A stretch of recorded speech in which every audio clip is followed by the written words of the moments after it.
مديا هي عندها شخير، عندها شخير بالليل. اتفضل. هو مش خلصان يعني مستمر. طيب خليني اسالك كام سؤال. وزنها اخباره ايه؟ وزنها كويس يعني مش سمينه. 65 سنه، 65 كيلو. 70. طيب 70. مش سمينه يعني بالنسبه لطولها، مش سمينه. ايوه يا فندم، ايوه يا فندم. طيب تمام. هل عندها اي التهابات او حاجات بتجيلها في الانف او الجيوب الانفيه او زورها؟ لا سيادتك، هي عندها ضغط بتاخد له برشام مزمن يعني. طيب الضغط هو ملوش علاقه بينا قوي الحقيقه، لكن مفيش طب كشفت عشان موضوع الشخير ده؟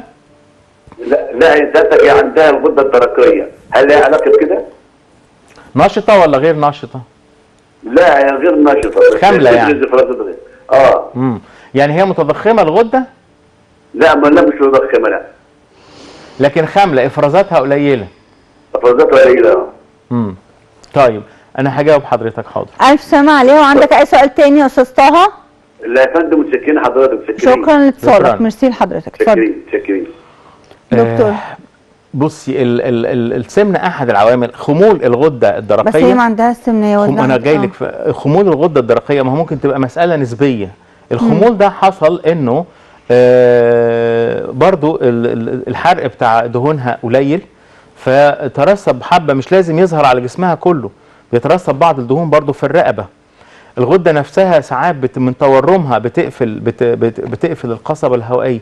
كل ده وارد، ولكن الاهم من ده كله يتفحص البلعوم الانفي. ممكن تكون لها سمينه ولا عندها التهاب جيوب انفيه، لكن سقف الحلق الخلفي ده او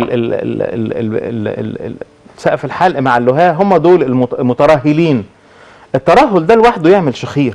على ضوء الفحص الامور تتضح تماما. يعني واحد ما عندوش التهاب جيوب انفيه، ما عندوش سمنه، خمول الغده الدرقيه ده حطيناه في اعتبارنا في ترسب بعض الدهون في اماكن معينه. مش لازم المريض يسمن كله على بعضه. يعني التمثيل الغذائي ما بيبقاش بذات المثاليه في جسمه، فيحصل زياده في الوزن نسبيا، ومنها لما بيترسب الدهون في جدار منطقه الرقبه. بتفحص الامر. والموضوع ترهل البلعوم الانفي او ترهل اللهاه مع سقف الحلق الرخو ده بيتعمل له عمليه في منتهى البساطه. بتتشال معاها اللوستين ان لم تكن يعني مستأصله من قبل، وبيتم تحرير ممر الهواء من النسيج المترهل اللي بيعمل صوت. فهي فحصها في جزء من الثانيه هنوصل لايه سبب الشخير على ضوء اللي هو بيقوله المريضه ما عندهاش وما عندهاش وما عندهاش. الدكتور بس بمجرد ما هيشوف يفحص هيقرر يعمل ايه، والحل في منتهى البساطه.